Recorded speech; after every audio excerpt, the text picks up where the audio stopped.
마태복음 6장 19절에서 21절까지 세대를 같이 읽겠습니다. 너희를 위하여 보물을 땅에 쌓아두지 말라. 거기는 종과 동록이 해하여도 도둑이 구멍을 뚫고 도둑질하느니라. 오직 너희를 위하여 보물을 하늘에 쌓아두라. 거기는 종이나 동록이 해하지 못하며 도둑이 구멍을 뚫지도 못하고 도둑질도 못하느니라. 내 보물이 있는 곳에 내 마음도 있느니라. 아멘. 자, 하늘에 보물을 쌓아두라. 우리 주님께서 지금 19절부터는 물질에 대해서, 재물에 대해서 어떻게 우리가 행해야 되는가를 말씀을 하는데 굉장히 중요한 내용이 많이 들어 있습니다. 자, 하늘에 보물을 쌓아두라. 너희를 위하여 보물을 땅에 쌓아두지 말아라. 자, 이 말씀엔 중요한 의미가 있는데, 예수님께서 재물에 대하여 가르치는 이유는 그 당시의 유대인들, 땅에 완전히 인생을 걸고 있는 세속주의자들, 그들이 가지고 있는 잘못된 물질관과 가치관을 우리 예수님께서 잘못되었다 하는 것을 가르쳐 주시는 교훈이 그 안에 들어가 있습니다. 이 가치의 추구의 대상을 바로 전해야 된다. 우리한테 제일 가치 있는 게 뭐냐? 이 땅의 물질이냐?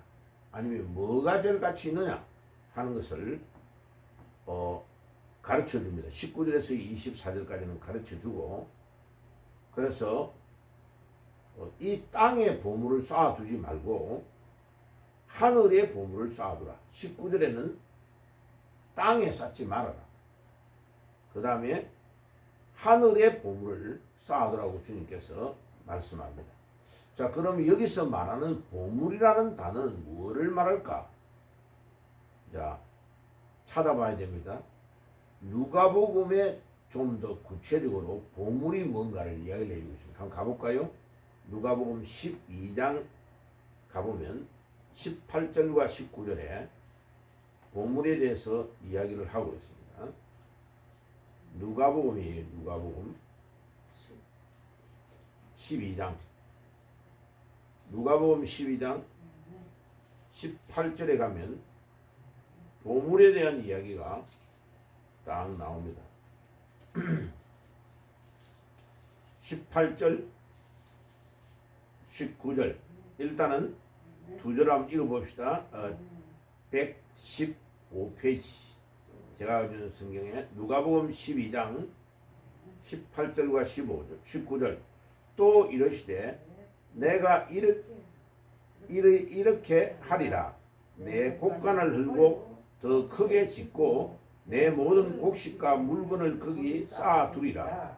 또 내가 내 영혼에게 이르되 영혼아, 여러 해 쓸 물건을 많이 쌓아두었으니 평안히 쉬고 먹고 마시고 즐거워하자 하리라 하되, 부자가, 땅에 있는 부자가 이런 마음을 가지고 있다는 거예요. 야, 내가 너무 재산이 많으니까, 거두어들은 곡식들이 많으니까 창고를 빨리 늘려가지고 그 안에 쌓아두자. 자, 그런데 20절에 봐요. 하나님이 이르시되 어리석은 자여, 오늘 밤에 내 영혼을 도로 찾으리니 그리하면 내 준비한 것이 누구의 것이 되겠느냐? 자기를 위하여 재물을 쌓아두고 하나님께 대하여 부여하지 못한 자가 이와 같으니라. 자, 땅 위에 재산을 막 쌓아놓고 그거 걱정하고 있는 사람은 어리석은 자다. 어리석은 자다. 왜요? 하나님이 영혼의 주인이신데 하나님이 네 아무 것이야 오늘 밤에 오너라 이렇게 해버리면 오늘 밤중에 우리는 가야 된단 말이에요. 그러면 네가 뭐 땅에 창고를 새로 지어가지고 넣어놨던 그게 누구 것이 되겠느냐? 자, 다른 말로 말하면요, 은행에 막 넣어놨단 말이에요. 자, 하나님이 우리를 오늘 밤에 불러가 버렸어. 오늘 통장에 있는 거 누구 거요? 통장에 있는 건 누가 써요? 예.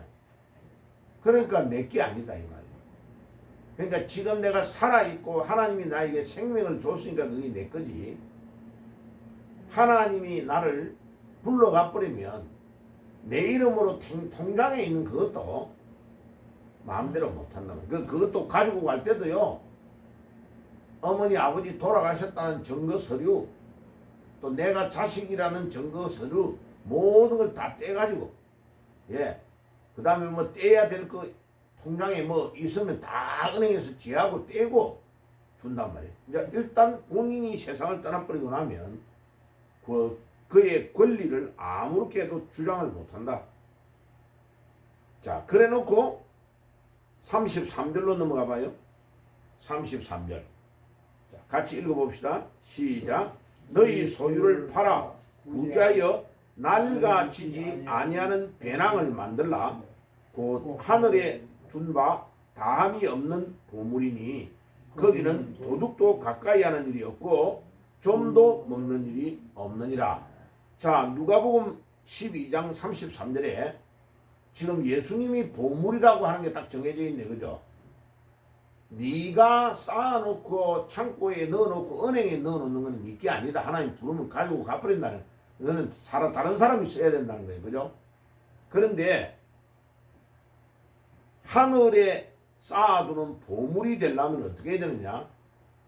남을 도와준 구제에 대한 것, 남을 도와준 거는 하늘에 쌓이게 된다는 거예요. 무슨 말인지 알아요? 그러니까 내가 10,000원을 도와줬다면 그 10,000원이 하나님의 나라에 저축이 되고 있다는 것을 말하고 있는 거예요. 아주 중요한 거예요. 자, 그러면 거꾸로 봐요. 헌금은 뭐요? 헌금도 하나님 앞에 드린단 말이에요. 그럼 그거는 이제 교회가 의논을 하고 목사님이 계획을 짜가지고 쓴단 말이죠. 그리고 그 돈도 다 하늘나라에 저축이 되는 거라는 것을 알 수 있는 거예요. 그죠? 그러니까 내가 내 자신을 위해 밥 먹고 생활할 때 쓰는 거 하고, 그 다음에 내가 내 통장에 넣어놓고 생활하는 이런 모든 것들은, 내가 쓰지 않은 나머지 모든 것들은 다 내게 아니고 남의 것이 되어버린다. 그건 땅에 쌓아놨는 거라는 거예요. 땅에 쌓아. 그런데 남을 도와주고 구제하고 하나님의 나라를 위해 살고, 그 다음에 전도와 선교를 위해서 쌓는 것은 하늘에 쌓는 것이다 라는 개념으로 주님께서 33절에 딱 말하는, 이제 답이 나왔죠. 보물이라는 게 손가락에 끼고 다니는 다이아 반지를 말하는 게 아니고, 여기에서 네 보물을 하늘에 쌓아두라는 보물은 다른 사람을 돕고 선교사를 돕고 하나님의 나라를 위해 쌓는 것, 그것은 하늘에다가 쌓는 거다. 하나님이 차곡차곡 계산을 다 해준다는 거예요. 그죠? 그거를 알 수 있습니다. 똑같은 거를 봐요. 마가복음 10장으로 한번 가볼게요. 마가복음. 비슷한 거를 또 마가복음 10장에서도 설명을 하고 있습니다. 그래서 성경을 몇 군데 딱 이렇게 비슷한 거를 찾아보면 금방 알 수 있어요. 마가복음 10장 21절.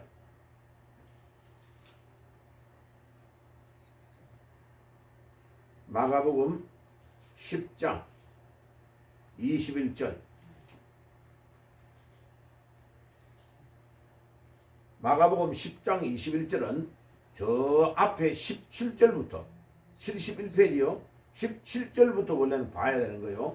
예수께서 길에 나아가실 새 한 사람이 달려와 꿇어 앉아 묻자오되 선한 선생님이여 내가 무엇을 하여야 영생을 얻으리까?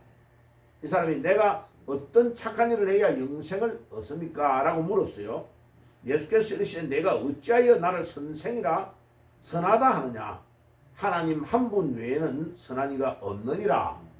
예수님이 탁 떠보는 거예요. 네가 나를 선하다고 하는데 내가 어떻게 선하다고 말하느냐? 하나님 한 분만 선하라. 내가 계명을 안 하니 살인하지 말라, 간음하지 말라, 도둑질하지 말라, 거짓 증언하지 말라, 속여 빼앗지 말라, 내 부모를 공경하라 하였느니라. 그가 여짜오되 선생님 이것은 내가 어려서부터 다 지켰나이다. 야, 착하게 믿음으로 잘 살았다는 걸 알 수 있죠. 그죠? 그가 여짜오되 어렸을 때 내가 이걸 했는데 예수께서 그를 보시고 사랑하사 이르시되 내게 아직도 한 가지 부족한 것이 있으니 가서 내게 있는 것을 다 팔아 가난한 자들에게 주라. 그리하면 하늘에서 보화가 내게 있으리라. 그리고 와서 나를 따르라 하시니라. 자, 이게 아까 누가복음에 읽은 거하고 연결이 딱 되죠. 그죠? 자, 네가 아무리 좋은 소유를 많이 물질을 가지고 있고 네가 이렇게 착하게 살았다는 거 그것만 가지고 아니고 남을 위해서 이거를 네 가지고 있는 걸 팔아 가지고 다른 사람을 도와주는 그것이 하늘의 보화가 내게 있다. 하늘의 보화가 있게 된다는 것을 원리를 가르쳐주고 있는 거죠. 그러니까 남을 돕고 구제하는 것이 하늘 창고에 쌓이고 하나님에게 계산이 차곡차곡 되고 있다는 것을 우리에게 가르쳐 줍니다. 그죠? 야, 그런 거 보니까 우리 깡통 주는 것도 하나님이 다 계산하고 계시겠다. 그죠? 야, 와, 알 수 있어요. 왜? 가난하고 어려운 사람을 돕는 거니까 이거 하나님이 굉장히 기뻐하는 거예요. 그래서 사람들이 그거 보고요. 와, 이거 참 저 할머니 대단하다. 이런 말 하는 거예요. 왜? 이게 하나님이 기뻐하시는 일이기 때문에 그래요. 자, 그래서 우리가 잘 알아야 되는 것은 남을 돕는 것이 하늘의 창고에 쌓는 것이다. 그러면 다른 사람을 돕는 것이 그 정도로 귀하다면 하나님의 나라를 위해서 복음을 전하는 선교사님을 돕고 또 복음을 전하는 주의 종들을 돕고 귀한 사명을 감당하는 사람을 돕는 것은 하나님이 좋아하겠어요? 안 좋아하겠어요? 좋아할 수밖에 없죠. 예. 예수님을 안 믿는 사람을 도와주는 구제를 하는 것도 이렇게 하나님이 기뻐하시는데 하나님의 일을 위해서 외국에 나가고 어려운 데서 목숨을 걸고 복음 전하는 자를 우리가 돕는다. 그럼 그거는 내 자신만 축복받는 게 아니고 우리 자손 대대로 복을 받는 거예요. 그러니까 봐요. 독일이 전 세계에 선교를 가장 많이 하면 독일이 세계 최강이었어요. 또 독일이 농땡이를 치고 있을 때 영국이 막 전 세계를 향해 선교사를 보내고 복음을 전했어요. 영국이 해가 지지 않는 나라가 된 거예요. 전 세계에 영국의 영역이 없는, 지금도 봐요. 호주 있잖아, 호주. 예, 호주가 영국 사람들이 죄짓고 흉악범을 기양을 보낸 섬이 호주입니다, 호주. 그래가지고 호주가 개척이 된 거예요. 그런데 지금도 호주는 영연방입니다. 호주의 국기에 영국의 국기가 딱 들어가 있죠, 그죠? 자, 미국 위에 캐나다 있죠, 캐나다. 캐나다도 지금도 영국 연방입니다. 예, 영국의 영향을 받고 있는 거죠. 자, 우리 아시아에 중국이 점령하고 있던 홍콩을 아편 전쟁해가지고 전쟁에서 이겨가지고 200년 이상을 영국이 통치를 했습니다죠. 그리고 얼마 전에 몇십 년 전에 영국이 중국으로 돌려줬습니다죠. 그러니까 홍콩이 경제 또 금융으로 발전을 많이 한 이유는 영국이 200년 이상을 지배했기 때문에 그렇습니다. 지금도요, 전 세계의 중요한 곳에 영국령으로 되어 있는 땅이 굉장히 많습니다. 아직. 그래서 전 세계에 너무 많은 땅이 뻗어져 있기 때문에 영국이 해가 지지 않는 나라라고 말했습니다. 그래서 각 나라의 왕들이 엘리자베스하고 그 여왕 마마에게 와가지고, 여왕 마마님, 유럽의 그 조그마한 이 섬 나라인 영국이 어떻게 해가 지지 않는 나라라고 될 수 있었습니까? 이러니까 여왕이 뭐라 했느냐? 나는 성경대로 한 것밖에 없다. 성경에 적혀 있는 대로 했을 뿐이다. 라고 말한 거예요. 그리고 영국이 막 예수 믿는 청교도들을 피파하고 제명시키고 죽이고 성경 번역하니까 죽이고 이러니까 그들이 배를 타고 도주해가지고 자기 나라 말고 다른 나라를 개척한 나라가 미국입니다. 그래서 1620년에 배를 타고 메이플라워가 가가지고 1년 만에 이제 개척을 하기 시작해가지고 지금 봐요. 우리가 2024년이니까 400년이 조금 넘죠. 400년하고 3년이 넘었어요. 봐요. 1621년부터 개척이 됐으니까 지금 24년이잖아요. 만 400년하고 3년 정도가 흘렀어요. 그런데 벌써 미국은 100년 전에 전 세계를 통치하는 나라가 된 거예요. 그리고 영국의 파운드가 전 세계를 금융에 쓰던 돈이었는데 100년 전부터 미국이 달러가 전 세계를 딱 장악하고 있는 거예요. 지금도 어디를 여행을 가니 달러로 돈을 바꿔야 됩니다. 안 그러면 거기 가서는 이게 무슨 돈이요? 한국 돈 내놔면 안 받습니다. 한국 돈은 안 믿는 거죠. 그런데 미국의 달러를 가져가면 북한, 중국 어디든지 땡큐 하고 받습니다. 자, 마지막으로 마태복음 6장을 다시 돌아가 봐요. 마태복음 우리 주님 가르치신 이 산상수훈에 돌아가 보자고요. 너희를 위하여 보물을 땅에 쌓아두지 말라. 19절에 거기는 좀과 동록이 해하여 도둑이 구멍을 뚫고 도둑질 하느니라. 야, 왜 그래요?